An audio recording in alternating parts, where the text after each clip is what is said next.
Welcome to the Banker Lamp. Please enjoy the video. You begin by confirming prerequisites: free disk space, a recent backup, and network stability.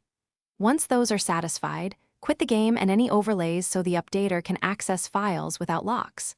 Next, start the launcher or updater and choose the incremental update option if available.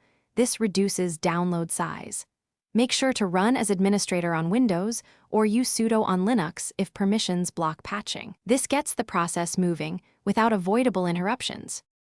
You now handle the core update, download incremental patches, and apply them in order to prevent conflicts.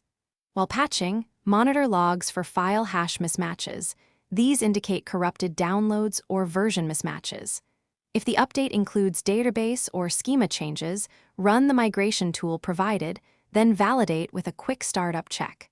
Once the base is updated, reintroduce mods into a staging folder and test one at a time so you can isolate incompatibilities without breaking the entire game. You finish by verifying integrity and launching to the main menu. This confirms core assets loaded correctly. Then restore saves and test critical systems like multiplayer, input, and achievements to ensure everything behaves as before. If you encounter crashes or bad assets, make sure to clear the game cache and redownload the specific problematic patch. If that fails, roll back to your backup and retry the update path. One troubleshooting tip: check the updater log timestamps to pinpoint the exact failing step for a targeted fix. Thanks for watching. If this was helpful, leave a like and consider subscribing. See you next time.